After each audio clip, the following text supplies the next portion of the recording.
할렐루야. 분명히 오늘도 우리 성령 하나님께서 저에게 주신 귀한 은혜의 말씀이 있을 줄로 믿습니다. 각자에게 주신 말씀을 받아 각자에게 필요한 대로 큰 영의 양식이 되시기를 바랍니다.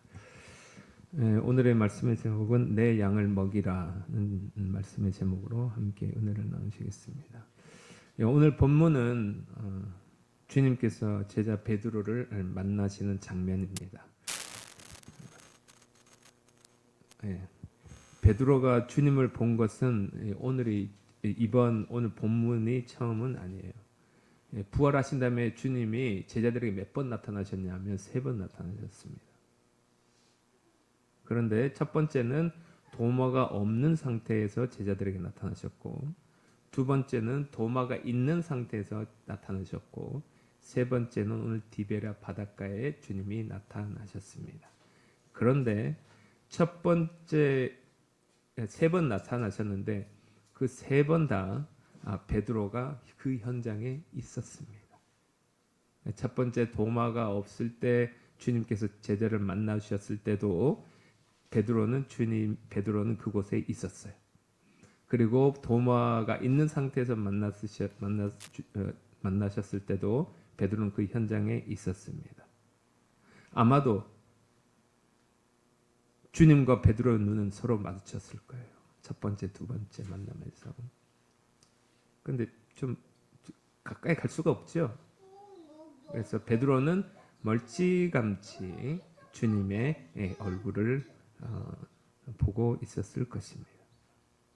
그런데 세 번째 예수님은 이제 직접적으로 멀찌감치 보다가 직접적으로 베드로를 대면하시는 장면이 바로 오늘 본문인 것입니다. 그리고 베드로 이름을 부르시죠. 첫 번째, 두 번째는 부르시지 않았어요. 세 번째는 불렀어요. 지금 베드로가 있는 곳은 어디입니까? 디베랴 바닷가입니다. 그곳은 주님이 그를 처음으로 제자로 부르시는 곳이에요. 그가 주님을 배반하고 그리고 또 그가 주님을 배반하고 다시 원래대로 돌아간 곳이 바로 또 그곳이었어요. 사명과 포기의 그 현장에서 예수님은 베드로의 이름을 다시 부르고 계시는 것입니다. 사람은 포기해도 주님은 포기하지 않으시는 줄로 믿습니다. 사람은 무너져도 주님은 다시 그 무너진 그 마음을 세우셔서 사명의 자리로 다시 세울 줄로 믿습니다. 예수님은 베드로의 이름을 부르시죠. 첫 번째, 두 번째 만남에서는 눈만 마주쳤었는데 세 번째 만남에서는 드디어 이름을 부르신 것입니다. 베드로야, 내가 이 사람들보다 나를 더 사랑하느냐? 주님은 왜 이렇게 물어보셨을까요? 그냥 너 나 사랑하니? 라고 물어보면 될 것인데 왜 이 사람들보다 나를 더 사랑하느냐라고 물어보셨을까요? 그것은 마태복음 26장 33절을 보면 주님이 잡히시기 바로 전에 베드로가 이렇게 말합니다. 주님, 다 주님을 버릴지라도요, 저는 절대로 주님을 버리지 않겠습니다. 아니, 그냥 저는요, 주님을 버리지 않겠습니다라고 말하면 되지. 왜? 다 버릴지라도 왜 그 말을 왜 넣었냐 이거예요. 응? 아니, 다 주를 버릴지 안 버릴지 어떻게 알아요? 어떻게 알아요? 모르죠. 따라 보겠습니다. 모든 것은 끝까지 가봐야 한다. 장담하면 된다, 안 된다? 안 됩니다. 여러분 장담하지 마시길 바랍니다. 네. 결국 주님 돌아가실 때까지 베드로가 끝까지 남았습니까? 아니죠. 그럼 누가 남았어요? 요한이 남았어요.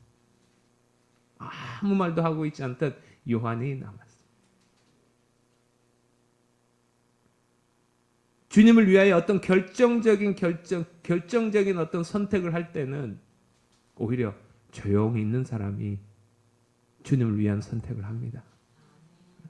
너무 이렇게 베드로처럼 나서지 않는 거죠. 그리고 예수님이 예언하신 것처럼 닭이 3번 울 때 베드로는 깨달았을 거예요.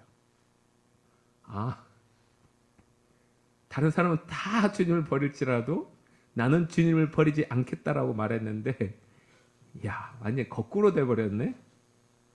내 믿음이 결코 다른 사람들보다 낫지 않구나.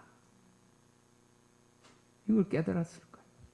포기와 좌절과 절망의 마음으로 자기의 비참한 현실을 보고 다시 물고기를 잡으러 디베랴 바닷가에 갔고, 주님은 그곳에 다시 오셔서 베드로에게 묻고 계신 것입니다.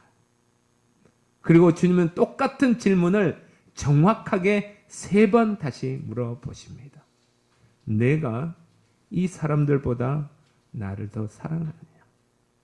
한 번만 물어보시면 되는데 3번이나 물어보셨어요. 베드로가 주님을 몇 번 부인했죠? 3번 부인했죠. 그렇다면 여러분, 주님은 다시 생각나게 해가지고 그 잘못한 만큼 되갚아주기 위해서 그러신 걸까요? 아니죠. 여러분, 베드로가 주님을 3번이나 부인했을 때 의도적으로 했나요? 아니죠. 어쩔 수 없이 연약함 때문에 그렇게 한 것입니다. 의도적으로 하지 않는 이상 마음에는 상처가 남게 되어 있습니다. 내가 주님을 정말 사랑한다고 했는데 정작 결정적인 순간에 나는 주님 편에 서지 못했구나. 이 죄책감이 베드로 자신을 괴롭히고 있었던 것입니다. 그런데 만일 여러분, 주님이 부활하신 다음에 딱 나타나셨어요. 베드로에 나타나셔가지고 주님이 괜찮아, 지나간 일이야 했다면 베드로 안에, 마음 안에 있는 죄책감, 부끄러움, 상처는 해결되지 않은 상태로 그대로 남아 있었을 것입니다. 그래서 주님은 베드로를 회복시키실 때 상처난 그 지점을 정확하게 다시 만지신 것입니다. 그래서 무너진 횟수만큼 다시 일으켜 세우시기 위해서 3번 똑같이 물어보신 것이에요. 베드로를 주님은 그 누구보다 사랑하는 줄로 믿습니다. 그리고 그 깊은 상처를 치유하고 계신 현장이 바로 오늘 본문의 말씀인 것입니다. 베드로의 마음을 알 수 있는 단어가 17절에 나옵니다. 17절 말씀을 보면 3번 주님께서 물으시니까 베드로가 뭐라고 대답하고 있냐면 근심하여 이르되, 이렇게 얘기하고 있습니다. 원어로 보면 마음을 아프게 하다, 이런 뜻을 가지고 있어요. 주님께서 물어보실 때 자신의 실패와 상처가 다시 드러나면서 마음 깊은 것이 아파왔다는 것입니다. 아파왔다. 마치 이거와 똑같아요. 골문 데를 툭 건드려서 칼로 딱 째서 고름이 나오게 하는 원리와 똑같은 것입니다. 치유는 이때 일어나는 줄로 믿습니다. 건들면 너무 아파요. 건들면 그 부분만 건들면 너무 아파요. 그런데 주님은 그 부분을 건드리시는 거예요. 그리고 터뜨리시는 거예요. 그리고 그 터진 자리에 다시 꼬매시고 치유해 주신 줄로 믿습니다. 여러분 가운데 정말 마음의 아픔과 상처가 있다면 주님께 맡겨보시길 바랍니다. 여러분의 모든 연약함, 부족함 다 아십니다.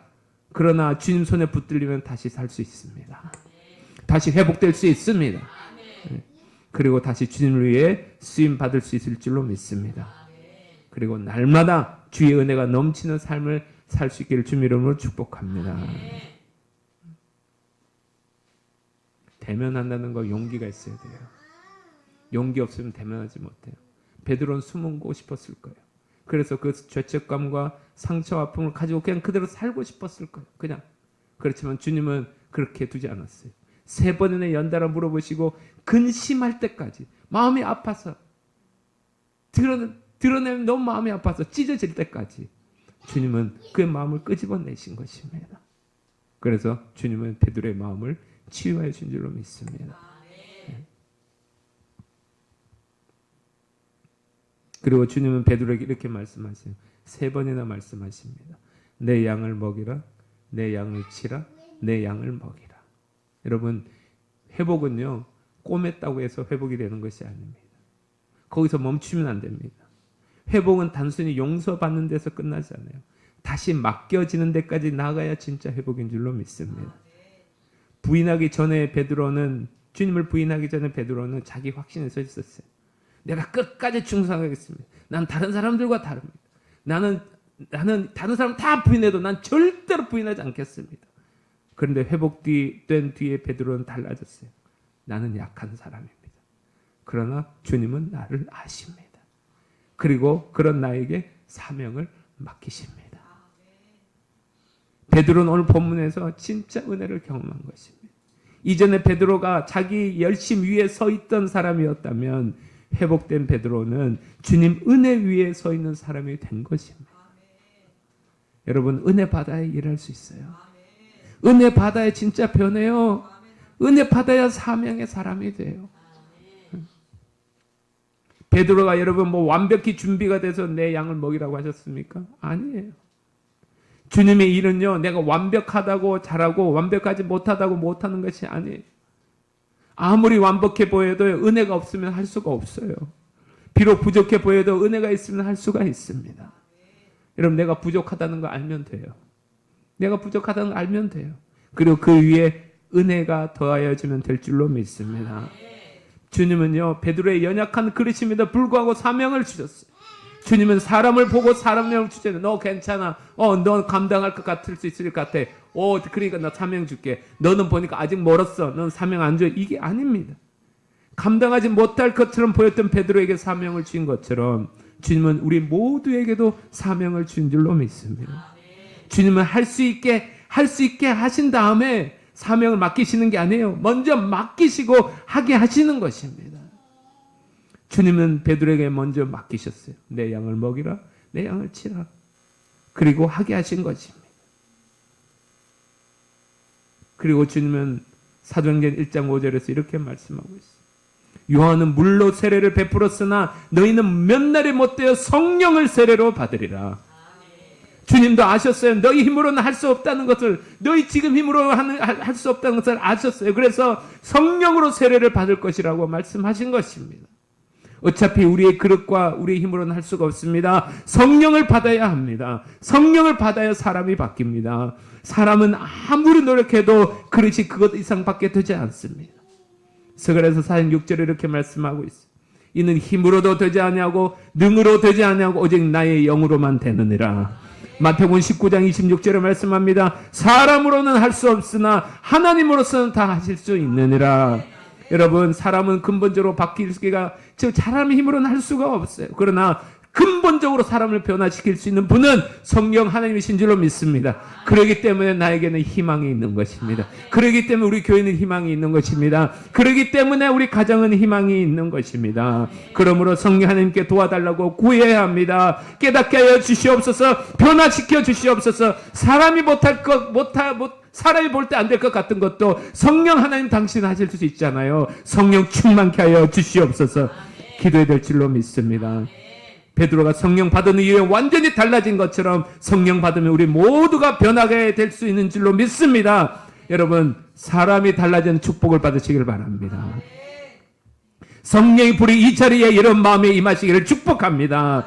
끊지 못하던 것을 끊게 될 줄로 믿습니다. 용서하지 못했던 사람이 용서하게 될 줄로 믿습니다. 사랑할 줄 몰랐던 사람이 사랑하게 될 줄로 믿습니다. 미진했던 신앙이 뜨거운 신앙으로 변화될 줄로 믿습니다. 이 모든 일을 가능하신 분은 성령 하나님이십니다. 성령 하나님을 믿고 날마다 사모하며 성령 충만한 은혜를 받으시기를 주님의 이름으로 축복합니다. 그래요, 주님께 쓰임받는 한 주 되시기를 주님의 이름으로 축원합니다. 기도하겠습니다. 하나님 아버지, 감사합니다. 우리를 포기하지 않으시고 끝까지 찾아오셔서 사명을 맡기시고 하게 만드신 아버지 하나님을 찬양합니다. 주님, 베드로처럼 무너지고 넘어졌던 죄를 용서하여 주옵소서. 결정적 순간에 주님보다 나를 앞세웠던 마음을 용서하여 주시옵소서. 주님, 우리의 상처와 실패를 외면하지 마시고 주님의 손으로 다시 만져주시고 회복시켜 주시옵소서. 주님 우리에게 맡기신 사명을 다시 붙들게 하여 주옵소서. 은혜 위에 서서 주님의 양을 돌보는 삶을 살게 하여 주시옵소서. 우리 힘으로 할 수 없음을 고백합니다. 성령 하나님 도와주시고요, 깨닫게 해주시고 변화시켜 주시옵소서. 끊지 못했던 것 끊게 하여 주시고, 용서하지 못했던 마음을 내려놓게 하여 주시고, 사랑하지 못했던 삶이 사랑으로 바뀌게 하여 주시옵소서. 날마다 성령을 사모하게 하시고 성령 충만한 삶으로 감사와 승리함 살게 하여 주옵소서. 예수님 이름으로 기도드립니다. 아멘. 아멘.